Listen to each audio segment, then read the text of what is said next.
எலெக்ஷனுக்கு முன்னாடி வந்திருந்தா இப்ப 108 எம்எல்ஏக்கள் ஜெயிச்சிருக்காரு இல்லைங்களா விஜய், சாலிடா 200 இடங்கள் அடிச்சு தூக்கிங்க.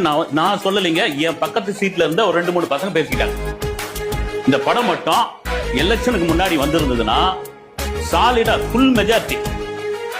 இப்ப யாருக்கிட்டையும் போயிட்டு ஆதரவு கொடுங்கன்னு கேட்க வேண்டிய வேலையே கிடையாது.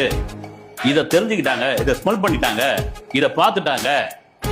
ஒரு சென்சாருக்கு அனுமதி கொடுத்துட்டு மறுபடியும் அந்த சென்சார் போர்டுல இருந்த ஒருத்தருக்கு வந்து உடம்பு சரியில்லை, மறுபடியும் வந்து ரீசென்சார் பண்ணணும், ரிவைசிங் கமிட்டிக்கு அனுப்பணும், ஹைகோர்ட்டுக்கு போனோம், சுப்ரீம் கோர்ட்டுக்கு போனோம்னு சுத்தின போது மிக அமைதியாக ஒரு படத்தினுடைய ஹீரோ, ஒரு மாஸ் ஹீரோ ரொம்ப சைலண்டா அமைதியா சரி எப்போ வருது வரட்டங்க.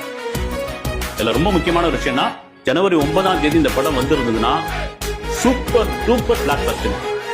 ஆனா விஜயுடைய ரசிகர்கள் சொன்ன ஒரே ஒரு வார்த்தை, இந்த படம் எப்போ வந்தாலும் அதுதாங்க எங்களுக்கு பொங்கல், அதுதாங்க எங்களுக்கு தீபாவளின்னு இன்னைக்கு தியேட்டர்ல அதான் காமிச்சாங்க. ஒரு பக்கம் பொங்கல், ஒரு பக்கம் தீபாவளி. சரி, ஜனநாயகன் படம் என்ன?